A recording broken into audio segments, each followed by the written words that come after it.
years with the ranch that I work with is called Living Life Ranch in Gardner, Kansas. And we kind of do two things. One, we take our horses to an addiction recovery center. We just got contracted actually to do 2 days. So we're taking them 1 day right now. And in that, we're taking 4 horses and we're seeing about 30 to 50 clients. So that's really insane. And so we really are trying to get them to add more sessions so we can make it smaller groups. So we do that. And then we also see one-on-one individuals that come to our ranch. Even though we're faith-based, we're open to really anybody who wants to come. Our kind of goal is just to partner with the horse, connect with yourself, and connect with spirituality. So it's been awesome. I've already learned so much from Jackie, so I'm just excited to learn from you and ask questions because I have lots of questions always. So excited to meet everybody. Well, thank you. And I started building equine programs over the past year for residential treatment centers and really working with them on their load because a lot of times they use the horses for 2 hours Yeah. and it's a group of 11 or 14 people. I like groups to be under 10 and then I like them to be only an hour. So that's one thing I always try to preach to people. But if you're doing something and it's working and you know your horses and they're not getting frustrated or stressed, more power to you guys too. That's the Well, and actually, Jackie, from your training, you were talking to me about the horse. So I've done a lot of like just learning massage. And so spending time outside of that, doing that. So, I mean, I don't know very much. I'm just learning from like YouTube and stuff, but I remember you saying that. So I have been working at that because that is a lot of load for the horses. And the bladder meridian, if it's 2 hands from the spine, I don't know if any of you guys are body workers, equine body workers, or you can learn acupressure. If you put 2 hands from the spine, that's called their bladder meridian. And all you have to do is put your hands there. And then you pretty much just put a little, not a lot of pressure, just a little pressure all the way down below your hands. And you can kind of clear the bladder meridian, which is what a lot of horses store a lot of their emotions and stuff they take on from clients. So I have a body worker that comes out once a month for my horses too. And I mean, I love watching her. I love seeing the releases the horses get. So yeah, and you really can't hurt with like just gentle touches. The horses will tell you. I love that. Yeah. I'm Emily. Jackie did a little introduction for me. I do the behavioral health tech with Jackie. I started in December. So I'm getting trained in the Gottman method of parenting and low demand parenting. I met Jackie through my sister who works with her. And I was interested in learning more about behavioral health and how to incorporate equines with that. Yes. Let's have Lisa go next. I'm Lisa and I'm from Australia. I'm not really because I don't sound like it, but apparently Americans kind of think I sound Australian, whereas Australians think I sound absolutely American. But I came to Australia to study for 6 months, but that was about 28 years ago. So I just kind of never left. But if you came to Australia too, you wouldn't leave either.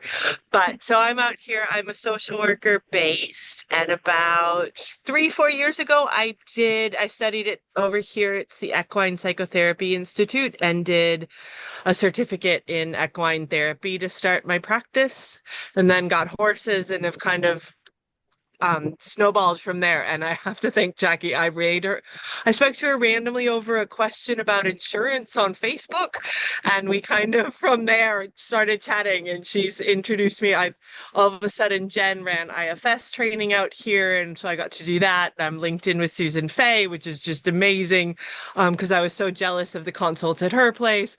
And then now I'm here and have the Icarus Model book, and it's like, oh, thank you. One day you'll come here and I'll get to show you all around Australia. But yeah, I do a lot of my work is based with people with disabilities, both kids and adults. So a lot of teenagers with autism seems to be kind of the big cohort at the moment. Um, and doing a lot of one-on-one work with the horses, or we come undercover and kind of talk about emotions. So it's a lot of noticing and awareness and activities kind of that way. But yeah, so that's who I am. I love it. And thank you for joining on Australia time. It's beautiful out there Well, today. it's perfect. It's 11:45. It's a little bit cloudy, but it's quite nice. I love it. Laura, do you want to go next? Thank you, everybody. Hi, good evening. My name is Laura, and I practice just on the east side of Toronto, Ontario, Canada. So hello, Australia. Hello, the States. I'm a social worker by training, and I have been training in various modalities of equine assisted learning and equine assisted psychotherapy for the last 4 years. I kind of creeped Jackie on the internet through YouTube and Facebook, and have been just trying to learn like from various sources. I don't have my own farm, but I partner currently with two barns, doing equine assisted learning and equine assisted psychotherapy. So I have the therapy goes through my private practice, EAL therapy, and the equine assisted learning goes through my equine EAL business, StableWorks. So I work with primarily adults and trauma. However, I've been having more and more people come to me lately with developmental concerns. I have a couple people that have experienced severe physical trauma, car accidents, and then I also work with first responders, so fire, police, paramedic, and military veterans. I find the EAP world, EAL world is just not taken foot here in Canada like it has in the States. So I feel like it's a bit of an uphill battle sometimes trying to get people out. But once they come out, they're like, oh my God, this was amazing. So I'm just looking for tips and tricks on how to like get this ball rolling and get out to more people. Yeah, and of course, just learning more and more like fun things to do with horses. So I was out there yesterday in the rain and playing with horses, which was great at the new barn I'm at. So nice to meet all of you. Thank you for sharing all that too. And it's funny. So Australia started reaching out to me about 3 years ago. And then Canada last year, I got more Canada consultees. And then when we did Nexus with Janie, we had three Canadians there. Were they from Ontario, Janie? I don't remember where they were from I in can't Canada. remember. Yeah. Oh, Yeah. but it's beautiful. I love that everybody's like trying to, prove these methods. And now equine assisted psychotherapy is now research based. We are empirically based with some research studies, which is really nice because Mhm. there's so much in the field that, everybody wants us to prove that it's effective instead of just seeing it and noticing that 3 office-based sessions are equivalent to 1 equine session, according to some dolphin assisted and animal assisted therapy studies that I researched years ago when I started doing dolphin assisted therapy. And that was just such a beautiful one-liner for me. 1 equine session is equivalent to 3 office-based. So a lot of times I tell people that, and you guys know why that is because as soon as the client comes, they trust us because the animals trust us. That's part of it. And I'll try to find that journal article, and that was years ago for Yeah, you guys, that'd be but great. that was really beneficial too, because, in Canada, it's like, how can we show people how powerful this is, right? And how can we show people we're not hurting the horses, we're engaging the horses, we're not using them, we're engaging them. They love it. But it's just such a beautiful modality. So hopefully we can get the word out there in Canada. Mhm. I just add too that I'm currently doing my level 1 IFS training, so I'm also really interested in Jackie's work with and Janie with the IFS work. I do practice it in my private practice, so I'm interested to pick up perspectives on how to blend that modality with the AP. So So that's what. you're gonna want to Google Equid Nexus, EQUID, NEX. Yeah. Jen is great. And even if you don't do her training, you can join her consult group that I'm in. It's 2 hours monthly and it's cheap. It might be like $100, maybe $80 to $100. Very inexpensive for the 2 hours she gives us. She's going to have one every year. So you're more than welcome to join. If you need an in to join, just say Jackie. I'm friends with Jen. She'll know me. Um, but what I did want to tell you because of what you do, so I work with car accident victims on the side. It's never been like something I advertise for. I do that and I do horseback riding injuries too, but I use somatic healing yoga that I created. So I was a yoga trainer and I add in parts work with the yoga because then you can release the part in your body a lot faster than just doing the sitting. So I would love to teach you that if you ever want to learn more about that, just let me know because that's been really healing. And then the clinical hypnosis is huge for car accident victims too. Just getting their Mm. brainwave set before you work with them in a little 5 to 10 minute script. Um, so yeah, guy got off topic. Sorry, everybody else. I'm super passionate about the car accidents because I've been in several myself, and it's really helped Yeah, get so some. have I. And it's kind of, anyways, I'll say more about this situation, but it's another sort of like situation where you have personal experience and then you have a person sitting in front of you and you're like, this is how the horses can be helpful. And so this person's coming back on Friday and they've come once already and they let their rehab worker know that it was the first time in 2 years that their mind has felt quiet when they were grooming our horse. So, And grooming is bilateral stimulation. okay. So they're I getting just thought it was hemispheres. mindfulness. Yeah. Yeah, I'll teach you guys tonight. I have the video on bilateral stimulation if you guys are interested, and I'll kind of teach you like how you can do some equine activities with that. But it's the right Mm, left hemisphere. It's activating that corpus callosum, that little cord that goes between. Um, Yes, okay. please. Yes. And if you guys are ever confused or you need more, just email me. You guys know I'm really fast and I love to talk. So, okay, Heather. Hey guys, I'm Heather Houchins. I live in a really little minuscule town in West Virginia. I'm originally from Fort Lauderdale, Florida. I showed horses and I moved up here. I loved it. And so I'm a teacher. I teach special education. I've been a teacher for 17 years and always had the horses. And I would like to definitely blend the two and do equine assisted learning and tutoring. I already have my business, I just haven't launched. So I'm here to pick brains, I'm here to learn. And of course, I have the Icarus model. I did the I did that to help my students with ADHD and autism.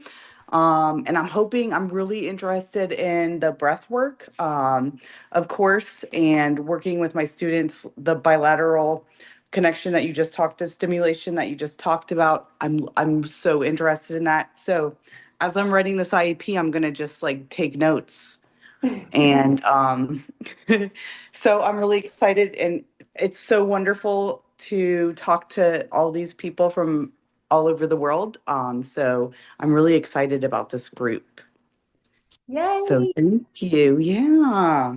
And you guys can thank Dr. Susie Fay for it because I never thought of doing anything like this until I started setting hers up. And she's just like, well, why don't you do one? And I'm like, I don't have any time. And then I was like, well, why don't I have time? I love teaching. So then I just carved out some time. So I was like, as long as we can get 6 people, I'm good. And you guys all came. So I was like, I'm good. So Katie, I'm so excited to hear. Hi, yeah, I'm excited to be here. So I know you just from online, which is funny because you're only like 20 minutes away from me. But I'm trained through the EAL method, and I've never actually used it because it's just me and my horses, and they teach a group-based model. So I advertise what I do as equine assisted learning. My clientele tends to be kids and teenagers with autism. But lately I've had other adults start reaching out, which is great because I really want to start inviting more adults into my practice. And kind of my big thing is like I've really reached the max with my one-on-ones, and I've really focused on doing one-on-ones for the first couple years of my business just to like really feel confident with it. But I'm really interested in diving more into groups. I just don't really know how to set it up because I've never done it before. But what I focus on is all relationship building with horses and, just connecting with them. And it's all non-written.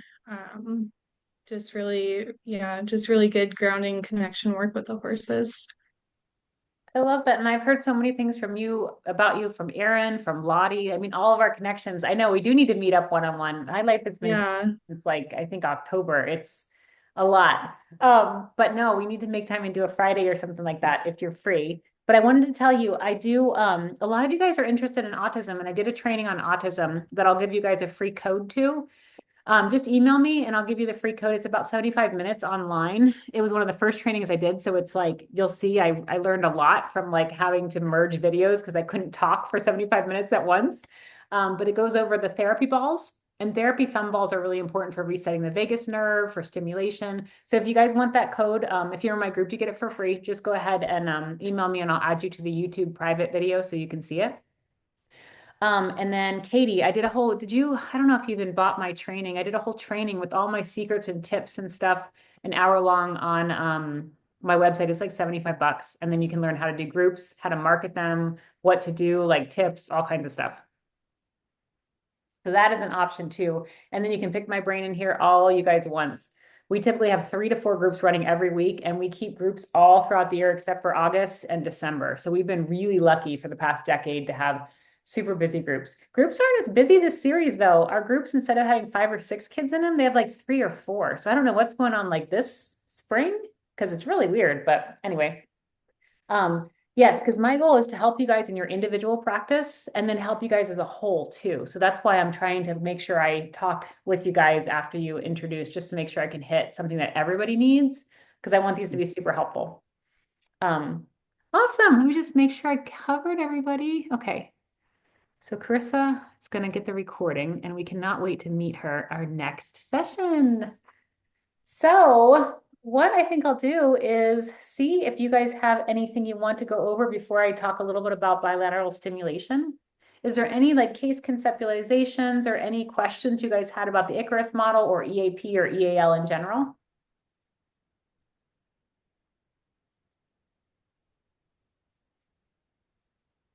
Okay, so everybody's excited about the stimulation, huh? Okay, so bilateral reprocessing, bilateral resourcing, and bilateral stimulation are all 3 different things. They're big words you really never need to know again, but it's the technique behind them. So I am an expert in the nervous system, or I'm a specialist. I don't think you can ever be an expert. I'm a specialist in the nervous system, which is sympathetic nervous system versus parasympathetic nervous system. So it's your fight or flight versus your rest and relax. I always think about it as sympathetic. You're up, you're stimulated. So sympathetic means I'm super stimulated. Parasympathetic, I think about like peace and calming. So like that's what the rest and digest is, the parasympathetic nervous system. I don't talk about this with clients. I don't say sympathetic, parasympathetic, unless they're an adult. Kids, I'm like, hey, you're in fight or flight right now. Hey, you're kind of in rest or digest right now. And we might call it like turtle versus like rabbit. So I use a lot of animals because obviously we work with animals. And sometimes the kiddos can talk about a horse. Oh, you're in Zale right now. Zale's my little mini guy who's really chill. Oh, you're in Coral Sky right now. Coral's kind of more of an anxious horse. So sometimes the kids will do that, or the adults will do that. But what it is we need our brain to be in sync. So when you can access your right hemisphere and your left hemisphere and kind of guide between them, that's a form of hypnosis during the day. Hypnosis is so important for us because we're getting into really calming brain waves like theta waves, gamma waves, very healing waves for our brain. So when we do things with our right hemisphere and left hemisphere at the same time, it's soothing. Walking is a form of bilateral stimulation because you're walking, you're using both of your feet to do it. Brushing a horse, as long as you're going through the midline, you're doing bilateral stimulation. Brushing a dog wouldn't work because it's way too low. Horses is right on that area. That's why you'll notice, wow, clients are a lot calmer when we do walking sessions. Clients are a lot calmer when they're not making eye contact and they're doing, they're brushing the horse, which is so soothing as long as your horse likes and enjoys that grooming aspect. It's also really fun to do with a pole in the arena. So I'm going to share my screen and show you guys the bilateral stimulation video that I did with Zale, where you just need a ground pole, and then you get to see if your client wants to do it first, and then you involve the horse. So actually, any questions on bilateral stimulation? Okay, I talk fast, so if you guys don't get anything or need me to slow down, just let me know. That's the East Coast in me. Jackie, the only thing I've done with bilateral stimulation, obviously I know about polyvagal and whatnot. I've used the music, the bilateral stimulation music that kind of goes back and forth between the ear, the right and the left. So when you say that, that's what makes me think of is that music that's like it calms you just listening to it for a few seconds. So it's called binaural beats. So anybody who has access to binaural beats, there's a free app on your phone called Ananda. Well, there's a free version you can use. You can also use Insight Timer. The clinical study on binaural beats is that if you use it for 5 days for 30 minutes, it completely resets your anxiety and it can be almost as effective as antidepressants on you. So binaural beats is wonderful. I don't do it in my session because I really want them to do it for the full like 20, 30 minutes if they can work up to that. Of course, they don't have to do it right away to that, but that is a wonderful program. It's so funny. I forgot about that. I'm glad you brought it up, Laura. I love it. Yes, super fun. Can you just repeat what you just said about binaural beats, using it for how long, for how long? 5 days a week for at least 30 minutes, for up to 30 minutes. Yeah, the study said up to 30 minutes, 5 days a week will bring you reduced anxiety and can almost be as effective as some antidepressants. Okay. Thank And you. that was, oh gosh, I should try to find that resource. That was something I read years ago when I started adding that in 2020. 2020 is when I really started playing with binaural beats and using the app. You have to use headphones when you use it though, because it's beats in your right ear and then beats in your left ear, and it syncs your hemispheres. So it works with that corpus callosum. When I get anxious clients, these are the things that I give them the first session to play with their nervous system. But sometimes it's triggering to people. So you always have to be really cautious. Everybody's nervous system is theirs. So I always say, I use trauma-informed language. So I always invite you to try this in your free time. And then I usually don't say use it 5 days a week. I usually say, hey, I just want to invite you to try this one day a week because we want to set up SMART goals instead of goals that they're not going to meet and then they're going to feel bad and maybe lie to us about how often they're doing it. So I always throw it out there. Just try it one day and see and come see how you feel. Okay. What was the app that you said? Nada? It is Ananda. So it's ANANDA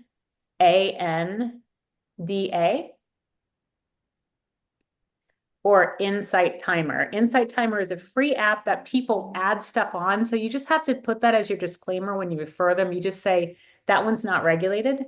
So for kids and stuff, I don't recommend Insight Timer, but I recommend Ananda because Ananda is regulated and sold.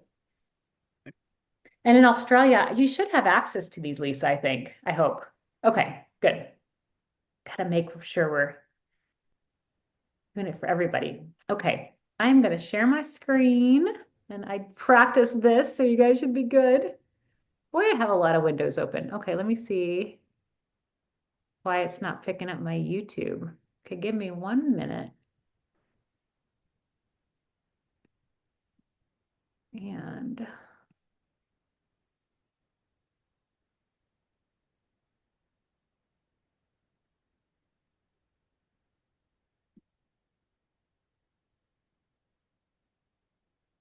so funny, it's wanting to pick up all my Microsoft pages, my Word pages. Okay, so let's see if I can restart it now that I closed everything down. Oh, there we go. Exit out and try share one more time. Oh, it does not want to. Okay, let's try this again. Because if I can't do it, then what I'll do is try to have you guys pull up YouTube and see.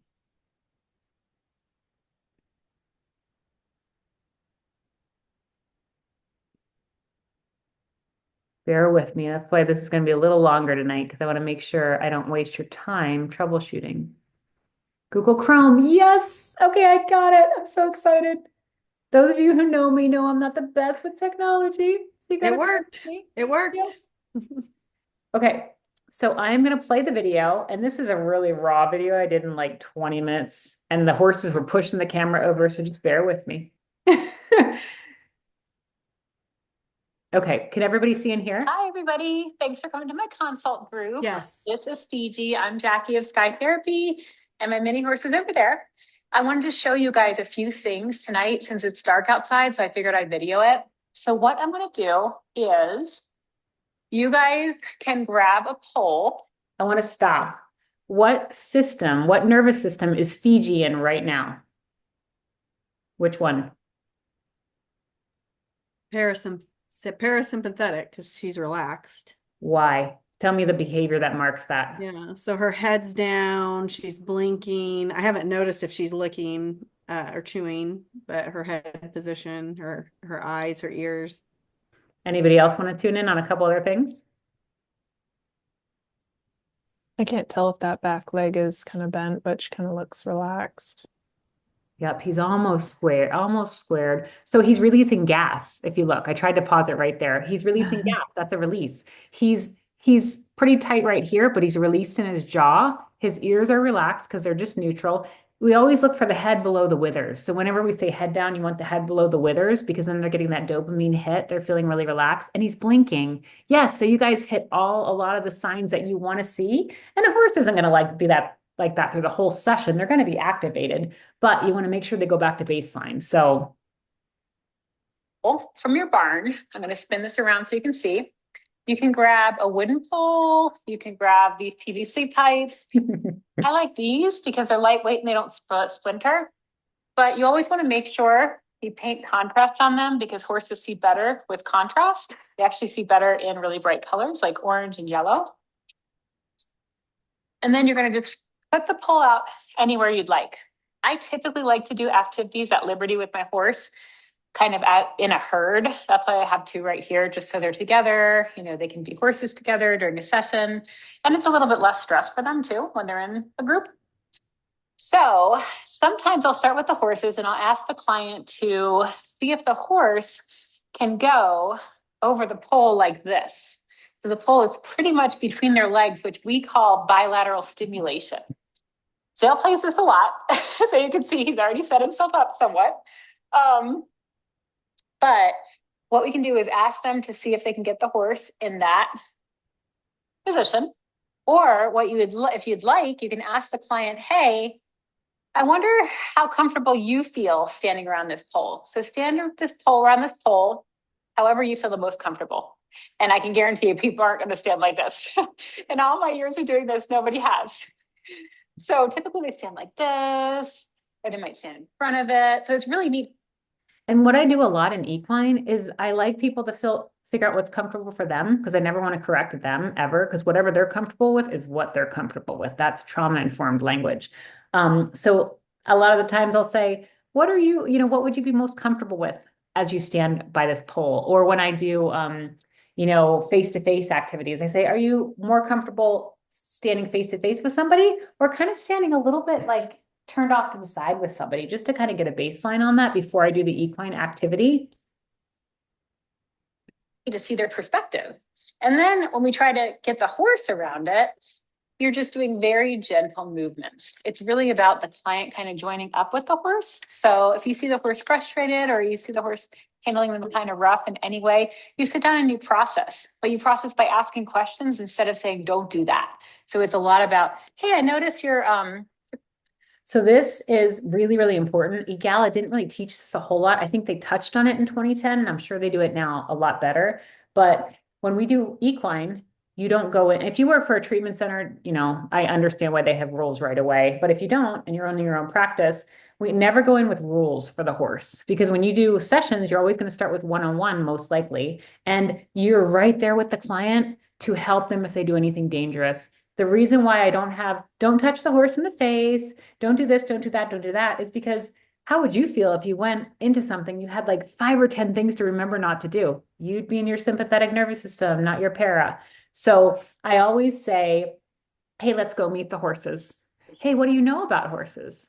And then they tell me what they know and everything. And typically they say, you never go behind them. And I'm like, I go behind my horses. I just let them know I'm going behind them. So I kind of teach them slowly about horse safety and very, very trauma friendly and very, very inviting about horses. I know my horses very well. I know that if they come up behind them, they're not going to have a problem, but I'm also right there to make sure they don't come up behind them and, scare them or grab their butt. There's only a few equine like safety stuff I list in my manual for you guys, and it's never go over it in the first session, especially with adults. Adults are, a little bit easier to throw into an equine session and then not have to redirect. Did somebody chime in? Okay. Wasn't sure. So that's really big of me. And then the only safety things I really do is I teach the client to approach the horse always at the shoulder. So when they're in their binocular vision, they can always see. I always say, can you talk to the horse when you're coming up? Because they could be day sleeping. Um, Another thing is danger. I always like, when I say danger, I like my clients to put their hands up and walk into the middle of wherever they are. Because if the horse spooks or something, you're going to be safer with your hands up in the middle. I don't teach those right away, though. Those are more reserved for group settings or once I've worked with the kid a few times and they feel comfortable. And I'll maybe teach kind of like one per session, just so they don't feel like they're doing all this stuff wrong. And then I do allow my clients to touch the horses in their faces, but if the horses are acting annoyed, we process it. And I say, I wonder why, I wonder what's going on. Zell keeps pulling his face away from your hand when you touch him on the face. So it's very, very inviting language. It's very curious language. You're kind of pushing on my horse. What's going on there? And just be really, really inquisitive. Keep your voice really light, just like him. So I'm trying to get him with our connection over the pole.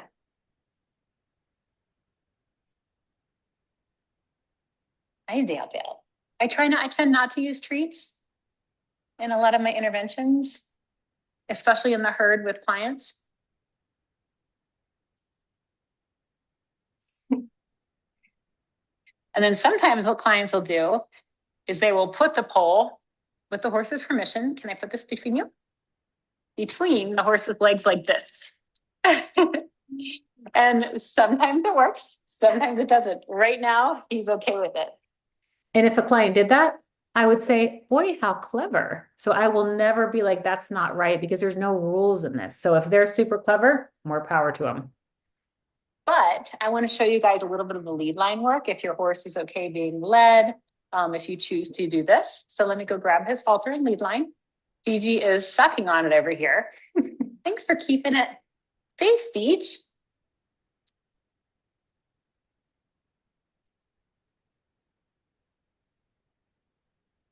When I walk up to my horses, just the lead line and the halter, I ask them if they're okay being haltered. No, he is. He's putting his head right over it. And I put pictures in my head of what I'm going to do with him, just so I can communicate with him a little bit clearer. Make sure everything's comfy. I don't like my horses to be in the arena or anywhere with a halter on because it could get caught in something, especially because I can't find a leather halter for a mini that fits him. So it worries me having, halters that can hurt and won't break. So we just have this on when a human is around. And so right like that is even hard. He doesn't really want to stop. Thank you. We're going to see if we can do it over here. And this will probably be a whole session. And if you'd like it, it can be a couple sessions, but just make sure nothing goes over like 15, 20 minutes with the horse, because that's really frustrating. So you just want to read your horse's bodily cues. If there's any signs of stress, just notice it.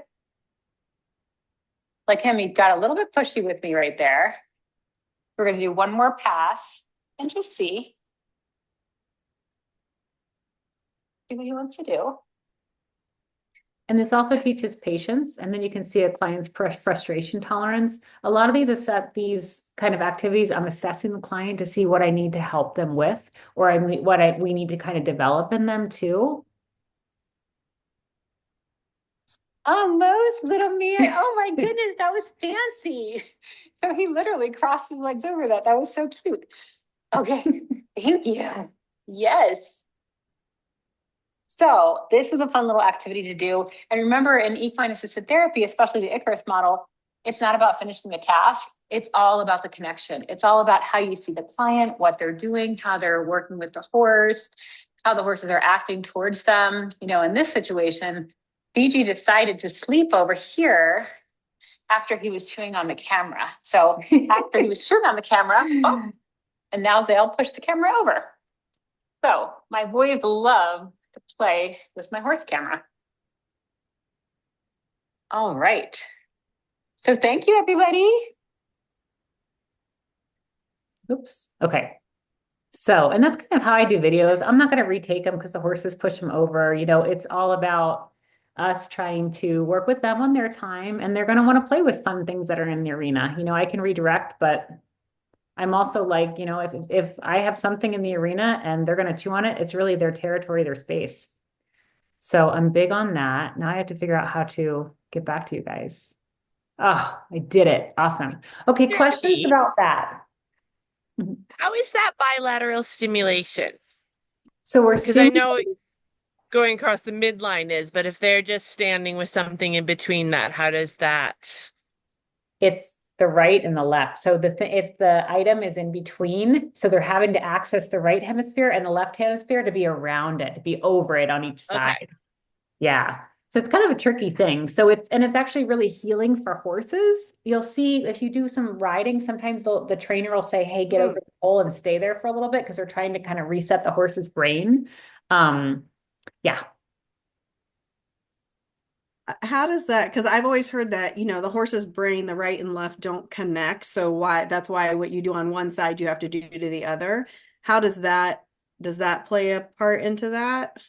So when I read and studied the horse brain, they do connect. It's just different mechanisms like the corpus callosum, because the horse's brain is very different to us. Like the horse's brain doesn't really have much of a frontal lobe. That's why their executive functioning isn't as Right. great. So they compensate in other ways. Yeah, so that's still supposed to stimulate the hemispheres Okay. Yeah, that's on both interesting. sides. But no, I love you brought that up because if you guys haven't read the horse and it's like the neuroscience of the horse's brain, I'll have to get you that book. It's a beautiful book and it talks all about the horses and how they don't have the frontal lobe, but they're still not super impulsive because their other parts of their brain come and they kind of take over. So when I was instructed by, I don't know who taught me the pole activity, maybe it was Linda Kohanov, or no, I think it was Dr. Rebecca Bailey. I think she did it in one of her books. Yeah, do you guys know Dr. Rebecca Bailey? Mm-mm. So she's wonderful.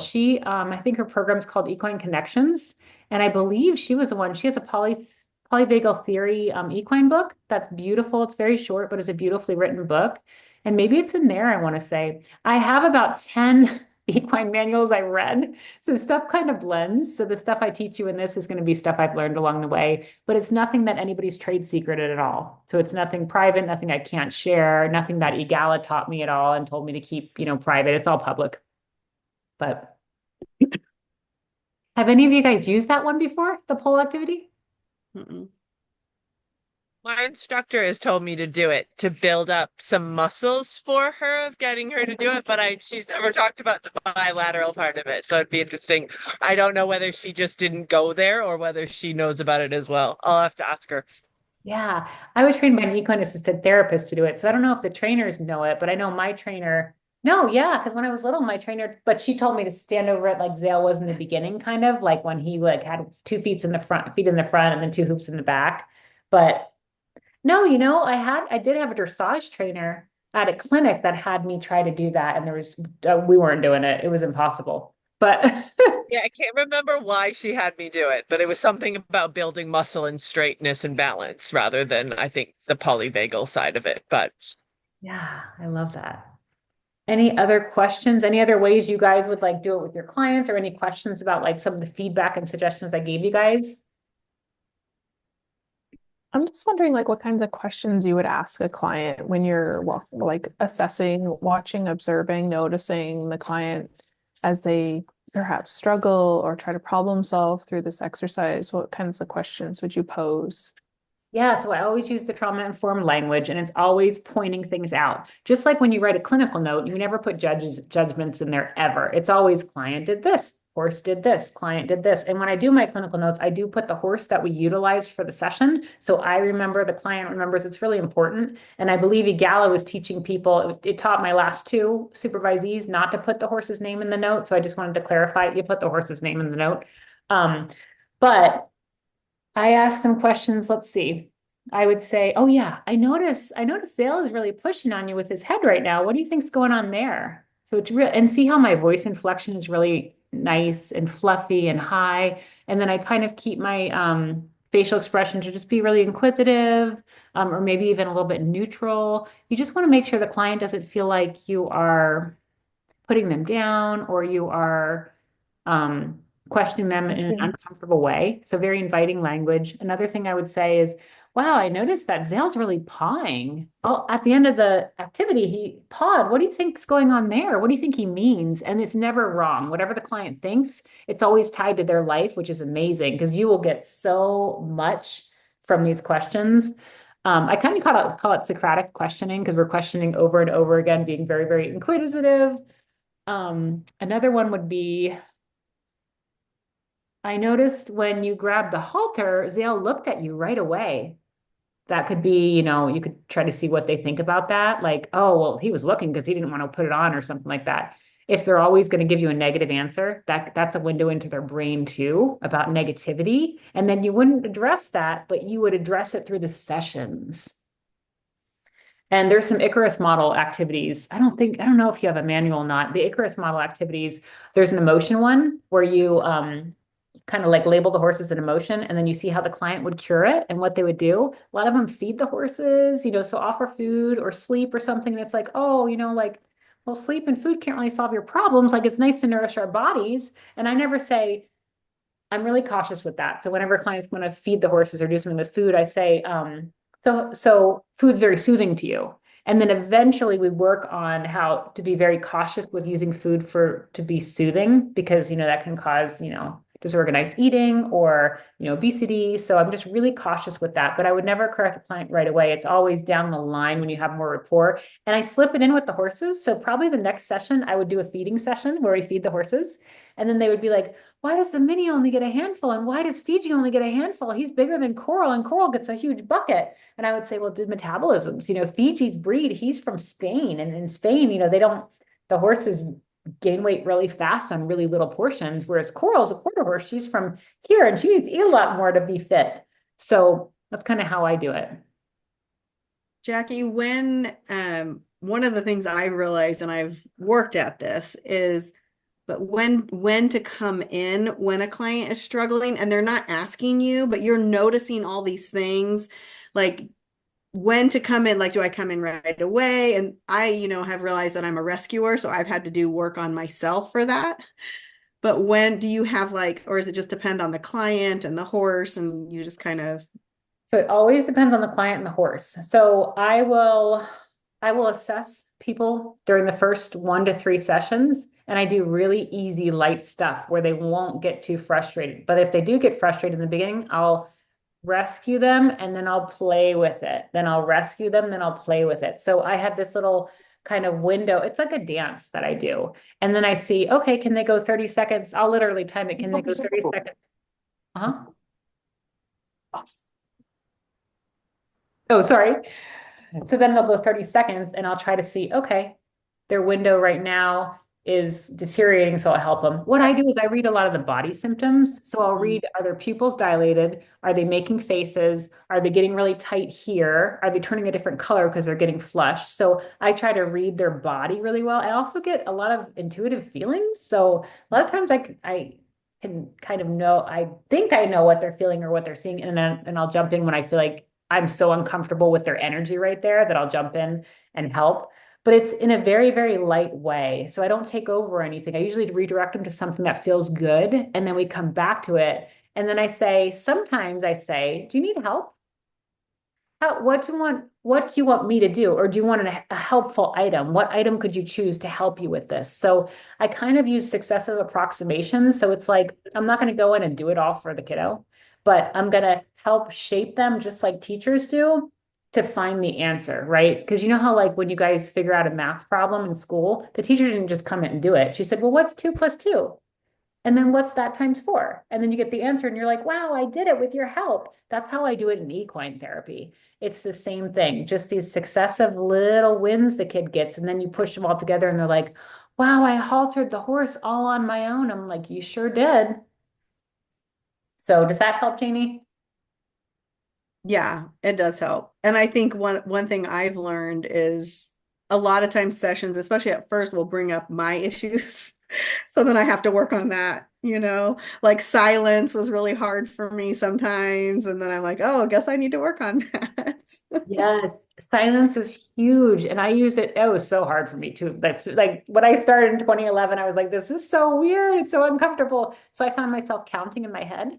I would count in my head. I would hum in my head. I actually play background music when I do art therapy or office based. I play very soothing spa music because for me that kind of helps with the silence and it feels a little bit better. And then when I started playing music, I found that my clients were a lot less activated in their faces, their pupils, their bodies. So I just kept it going as long as they were okay with, the music being on in there. Yeah, Um, that's interesting because I have used music before, but then I kind of stopped because I was like, well, it's not in nature and I don't know. But yeah, that's interesting. Okay. Music is in nature because the bugs, the bees, the Yeah. birds, everything. So I'm if I'm outside, I don't need music, but if I'm inside, that's a personal preference and my clients seem to like it too. So I always ask their permission. Um, Yeah.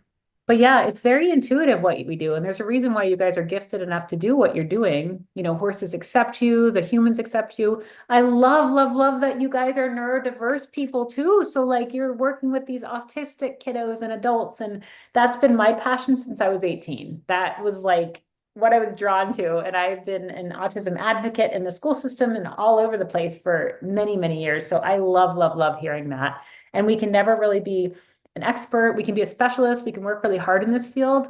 But with autistic people, I had formal trainings, but I also had the community train me because I really wanted to learn more about that. Being ADHD myself, I have that, but then I also learned from other ADHDers to make sure. So it's just so important to build rapport. I don't focus on many goals at all in the beginning. I never start a session with, what are your goals? What are you here for? No, no, no. I say, want to learn about me? I want to learn about you. Let's learn about the horses. So like we do the ball games to begin with. We brush the horses to begin with, just because we don't want to go too fast and we really want to join with them. So there you are, Beth. I think you came on to I say something, right? no, I finally figured out what I was doing, and I'm done with my IEP, so I'm in all in now. Okay. I wasn't sure. Sometimes For I'll a hear little bit, because it's like 10:30, and I may just go to bed in a little bit, but I don't want to, so we're gonna see how it works. I think 7:40. So I'll try to keep you guys till 8 if that's okay, because I want to try to do them from 7 to 8, but I wanted to add a little more time if we needed to this one. And in general, if we run 5, 10 minutes over, you guys are always welcome to end at the normal time. I don't ever want to cut anybody off, and I want to make sure we cover everybody. So if people feel like it's valuable, you guys are getting help. So whatever you need. Any questions? I have a question. Um, I work primarily by myself, and I know everywhere I've been trained in the EAP models always like have an equine specialist with you and the therapist. And I don't have an equine specialist that is available to work with me. And generally I do one-on-one. If I do groups, yes, I have my extra like co-facilitators helping me, but I feel like one-on-one is, and with the horses, it's enough. But I don't know what other people do. So I'll tell you my theory on that. So in 2010, I got a trained in EAL. You have to be an equine specialist and a mental health specialist. Well, I decided to get certified in both. So I submitted my resume and stuff for both because I was like, I don't have the money to hire an ES. I don't know if I trust anybody with all my horses. And I also don't know if my crazy hours, because I'm just starting my practice, are going to work with someone else. So I was just like, oh, I'm getting certified in both and I'm going to do it. And I just, I utilize one horse at a time. I made it as safe as possible. And literally in 15 years of practice, I have never had any incidents or accidents other than feet being stepped on with shoes and the kid's foot stings. I beamer them or PEMF them and they're fine. So 15 years. And that's why that's a big thing I do with RTCs. I have a couple RTCs now who have injuries like from horses like 10 times every 6 months, so 20 times a year. So I'm reducing their incidences with the horses, kicking, bucking, rearing, striking, biting. So I'm working with them to figure out what is going on. And it's a lot of the horse behavior. They don't know how to read the horses and they're not feeding them what they need to keep their bodies happy and them not in defense mode. But anyway, I diverted. So what I did is when I got out too, I kind of stayed with some EGALA people and saw how they were running things. And then since I do consulting and I have for about 10 years now, I get to hear people that are working in the team and working solo. There's a lot of issues with the team. So what's really hard is the ES is not a mental health person. So a lot of the mental health people and the ES kind of clash sometimes. The trauma-informed language isn't always familiar to an EAL or ES person.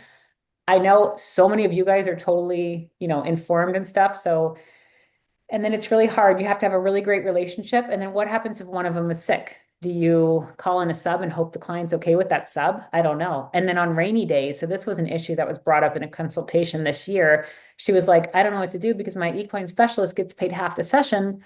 And on rainy days, my clients don't want her in session. So I have to justify why she needs to be in session when the doors close without the horse. And I'm like, no, you don't. Because if that person's an equine specialist and you're the mental health specialist and you want them to be in a session without horses, that's kind of unethical. And it's kind of odd. I get why you want them, they want to be included. They also want to get paid for their job. But so in my eyes, I feel like doing it one-on-one has always worked great for me as a model. Other practices feel like it's great in twos, but I haven't heard a lot of success stories with the two groups. And maybe because people come to me for help, that's why. But I've always done it by myself. I've always done a great job, I think. I've always, as far as safety, nobody's had any instances. And then when I do groups, I always, always, always have two people. So the only time I'll allow a group, oh, hi, Carissa, is when a group alone is if you have mini horses and you only have like 2 or 3 participants, then maybe you can run a group by yourself. But the problem with running a group without a co-facilitator, and I know Laura, you said you have one always, is because clients are going to need you process one-on-one for a minute here and there, or something's going to happen. You really want to have 2 hands on deck.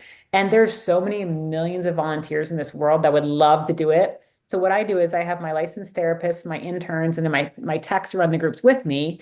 And then I have other people on the side. My admin assistant has a fingerprint clearance card and she can jump in right away if somebody's sick. I can jump in if I'm not running groups. So I love the 2-person model for groups, but I don't love it for the individual. And when I did play with that, when I was training new people, I found that my clients weren't as open either. So it's really hard, especially with the clients that you work with. I value the privacy, and I think if you're very competent with the horses and with the humans, I think you can run a 1-person model. So that was long-winded. Does anybody else have anything to say on the 1-person model or? Yeah, I'll talk about that too, because I'm coming from the other side of it where I'm not a licensed mental health professional. And I was just recertified through EAL about 4 months ago. And this is such a big topic that comes up a lot during the training. Because I don't think it's very intuitive to have the group-based model, especially like you're saying for one-on-ones, especially if they're not used to horses and they're not used to a group. I just feel like it's so intimidating to have a ES and a mental health professional. I've been running my own business, doing it one-on-one, just me, for a couple years now, and it's been good. I have looked for a mental health professional to do groups with, and it just hasn't worked out, probably for a reason. But I think as long as you have the horse experience and you really focus on safety, it should work out. I think where it goes wrong is like if a mental health professional with no horse experience tries to go into it alone, I feel like maybe that's where some of the problems might arise with safety. But I think, so I'm really big. You must have 4 years horse experience to do what we do. I just got a ton of people applying to me and they're like, I have a year or two. And I'm like, no, I need you to be safe, the horse to be safe, the clients to be safe. And Katie, I love that. I love that you did the gala and you branched off too. Like you were like, no, but I'm wondering, why did you get recertified if you were already trained in them years ago? Um, just because to be an ESA vendor in Arizona, you have to have your certification current, and that's where most of my clients come from. They accept other certifications, but EAL was just convenient and close. Okay, because I was going to say you could have gotten certified in something else too, and then you could have been like, Right. oh, yeah, ESA is funny. So they don't ask me for any of that with the licensed mental health, but I think when I did coaching, way back when. I think they might have asked for my gala.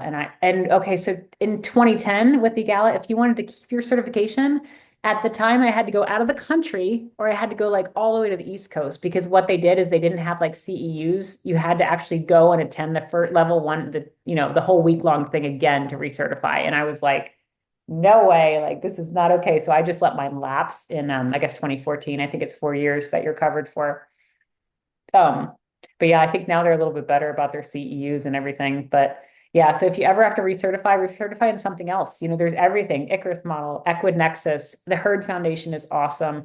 Prices are going up really high though. So I think EGAL is still like 36, 3,800.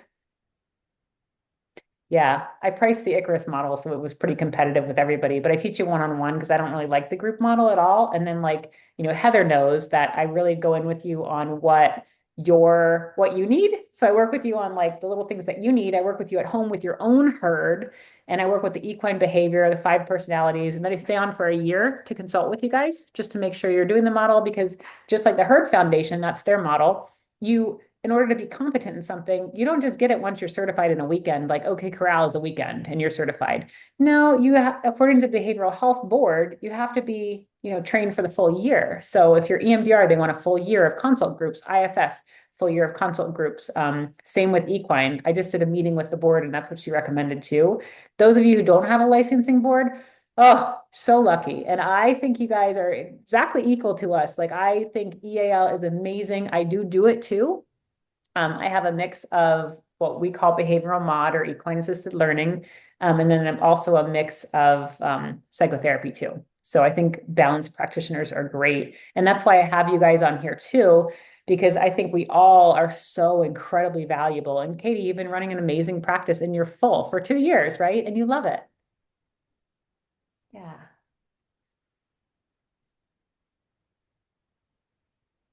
Thank you for answering the question. Yes. And then Laura, you had more questions about the questions. So in the Icarus model manual, it has a lot of the questions. So pretty much all the 30 interventions have a bunch of questions at the end too. So I might pull out a manual, but I might just use my brain for a few minutes here. And then probably next session, I'll tape another session too to give you guys an example, and then we can kind of go through more questions. Oh, I love questions all the time. So I'm sitting here looking at my horse Icarus. So Icarus opens, ooh, I can do it with a video.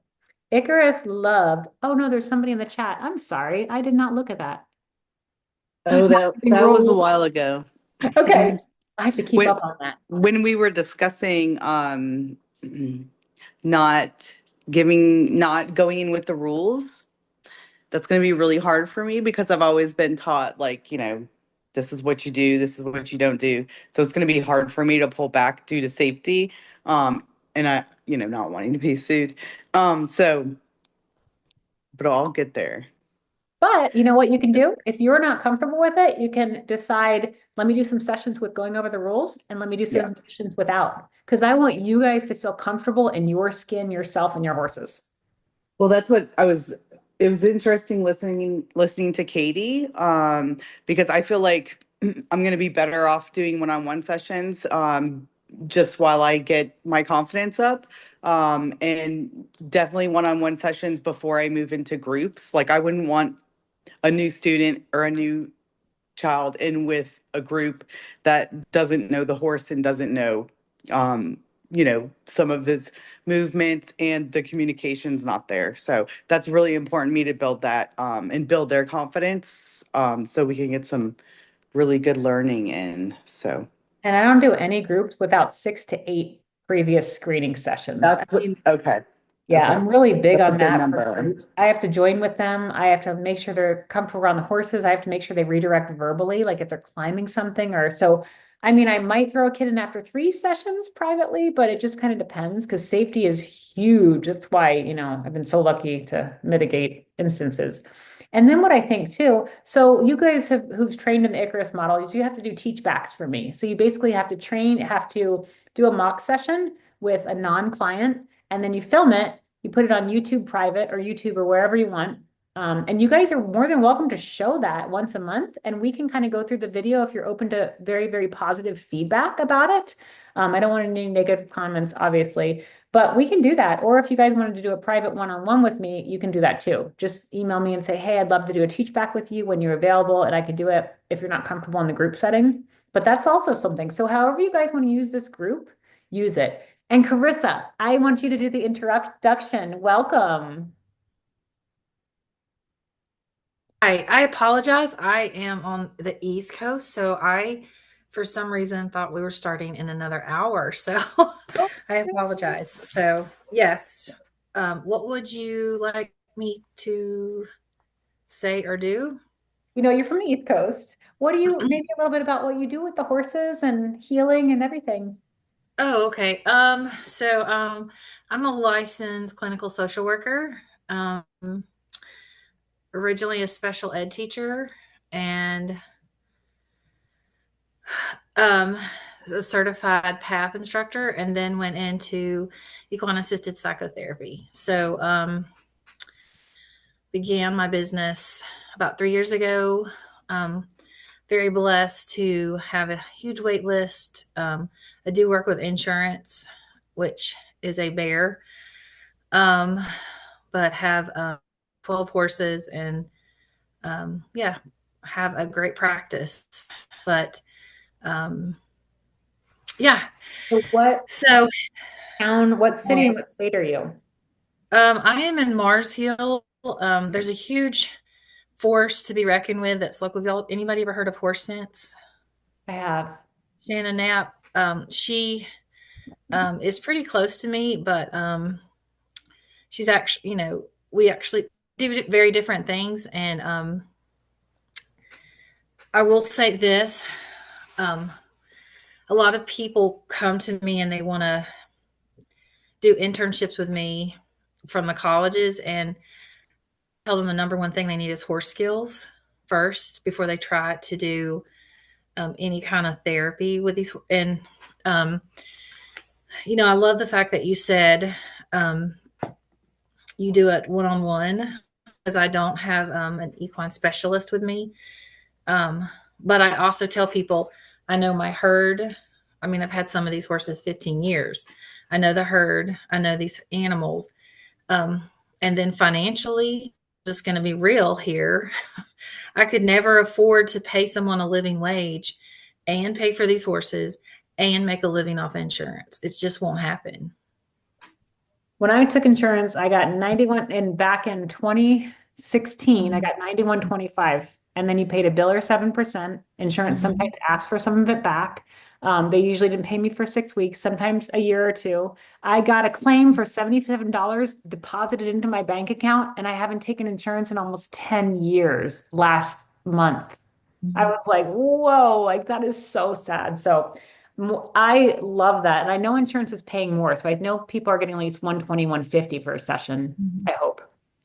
It depends on the insurance, honestly, but I'm pretty committed to those kids because I adopted a kid with Medicaid. And so, but I have found that I am absolutely slammed with Medicaid kids needing psychotherapy. So I really had thought my practice would be really had thought it would be kind of therapeutic writing and some psychotherapy, but it's become all psychotherapy. With that being said, also, I'm just going to be real. I include mounted work in mine because I feel like I work with a lot of dysregulated kids, but that's not EGALA. Lifemanship does some, but I feel strongly because I work with a lot of kids in trauma. It's what makes the difference for them. So I always tell people, don't look at me because I'm very eclectic in what I do, and I acknowledge it. So I think you know your herd and you need, so I do one activity, which is bareback blindfolded riding. And if you get the Icarus Model manual, you'll be like, well, she does a lot of blindfolded stuff. I do, because that's sensory. That's the nervous system. I love the blindfolded bareback riding. I do sensory trail rides with clients too, where we go to a local trail ride agency and do rides on their amazing horses. So I'm not outing anything or anyone because you guys know your herd.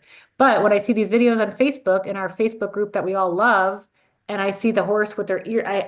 There was one marketing video that was on there that I just literally sat there and wanted to cry because this newscaster was being thrown on a horse and the horse was so uncomfortable. And then the people held the horse by both sides to get the client on. And the horse is the body language is so tension tight the whole time, 2 times and then the client, they never checked in with the horse. The client, they were all like, how do you feel? And it was like, it just broke my heart. So I'm all about horses and humans are equals. So if the horses are allowing the kids on their back or the humans on their back and they enjoy it, I love that. You might want to check out rhythmic riding. Rhythmic riding is kind of a cool, like, I think they do some bilateral reprocessing and stimulation. I think it goes with EMDR. But yeah. But it's with natural lifemanship. But Oh, you have to get to like level 3, which is like $6,000. And I don't really need it. But I would love to get to it. But I will say this, that was one of my things with Path is that it doesn't matter if that horse hurts. It doesn't matter if the horse doesn't want to do it. It doesn't matter if they bite. I mean, they want those kids on those horses. And that was, So they're still they doing, don't, they're still teaching that way, huh? well, I mean, I just don't think that's part of it.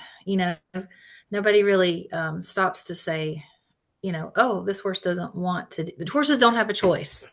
Let me put it that way, because the focus is the kids being on the horse, having that movement, and that's not right, in my opinion. Like, I mean, but again, they're looking at the body of the person, not the horse, and them learning that skill. Whereas if you're doing equine assisted psychotherapy or EAL, it's a combination, it's a mesh. It matters what's that interaction with the person and the horse. And that's where I think that's what I love. And everyone here, I'm sure. So And thank you everybody for making this a safe space. I love that you guys are telling me what you do. I'm never going to say you're wrong, because even the treatment centers I work for, and I don't always agree with their, high number of groups or something. If you can make it work and the horses and the humans are happy, I am so happy, because I can tell you horse behavior till the cows come home, but you're heard. Some people can say Fiji looks confused and stressed. No, he doesn't. His ears are always that way. He hardly ever brings them up. And he's 6, so he's still such a baby, but you're heard. And then the thing too that we always have to keep in mind is what's hard is I was a therapeutic riding instructor and I was trained through NARA, which was what PATH used to be. And this is in 2007. I mean, this is like when I was in college. It broke my heart. I became one of the board of directors and I pulled a horse off and they kept using the horse, and the horse ended up kicking the 2 volunteers and they had to be airlifted out because these horses are not happy. We should not use horses. Right now I'm working with some trail companies to engage their horses a little bit better and healthier so they have fewer accidents. And what we found from some of the top trail companies is they only do 1.5 hour ride a day, and that's it. A horse is turned back out to full, free feed hay. So we overuse horses so much, and it's so sad. And they are starting to, fight back, even though horses are so passive. So you're heard. I love that you involved the riding part, because some horses do love being ridden. I ride my horses. They seem to like it. They come up to me. We enjoy riding together, but it's such a partnership. So I'm so glad you made it and came on and told us a little bit about you. I'll send you the recording so then you'll get like the gist on everybody else. I did some bilateral stimulation and a little pole exercise today. The video's on YouTube if you want to do Jackie Lacko Sky Therapy on YouTube, and you'll see the video. I'll leave it up for a little bit longer. It's not a fancy video. That's why I'm not keeping it up forever. I just did it for you guys because it's too dark to do stuff out here. And then that's about it. So everybody introduced himself. We did a little bit of that. I welcome you guys to challenge me too. So like if you have questions or something, if I don't know the answer, I'll just find it somehow, or I'll talk to one of my connections. I'm lucky enough to have some big people in the field that I've paid to mentor me that'll actually get back to me and answer questions, who are amazing. And that's the thing too. You guys, I've reached out to Sarah with Equisoma. She personally talked to me in 2020 about my model and how to launch it and everything. Jen Pagone, we became friends. Dr. Susie Fay became friends. So, and like Linda Kohanov, I do her whenever I can, her every 2 months connections theory, virtual meeting kind of like this. So please, any of your idols, anybody in the field, reach out to them. We're not the normal horse people. We're not gonna, I mean, a lot of people have reached back to me and I've been honored, like, oh my gosh, you're going to talk to me like I'm a nobody. So yeah. And then in between sessions, welcome to email me questions. I do private consults too, or we can do kind of mock videos and stuff in our sessions. So I want you guys, before you go, just tell me one thing, or maybe put it in the chat or something, one thing that you guys want me to maybe have prepared for next session, or one question for next session, or something you want to learn in next session, if you guys have anything. I would love for you to share just kind of your experience I work with mostly adults, but the groups, and obviously my groups are a little bit larger than I would like them to be, but even like a group of 10 people, we maybe will have 4 horses. I don't know if you have any like activities or things that's helpful with a group. Because one of the hardest parts is you see like one person and you want to go over there and have that connection, and then you have the other 9 people. And so it's like just that balance. That's something I would love to hear from your perspective about. So experience with groups and balancing large groups. Okay. Anything else you guys want me to prepare on? Jackie, I have 3 things. I have a lot. So the individual that I was talking about, this individual is in a wheelchair due to a car accident. And so we have a lot of accessible spaces in our farm and our barn, outdoors and indoors. But anything that you might be able to share on how to work with someone who's in a wheelchair, who's mobile, but not like super mobile on their own. And the horses can freely come up to him if he's on a ramp or something, if needed. Yeah. Okay.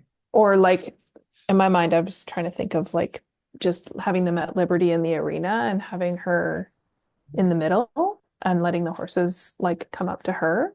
And yeah, I'm trying to think of like as many things as possible with giving her freedom and her sense of self back, because that's been taken away from her.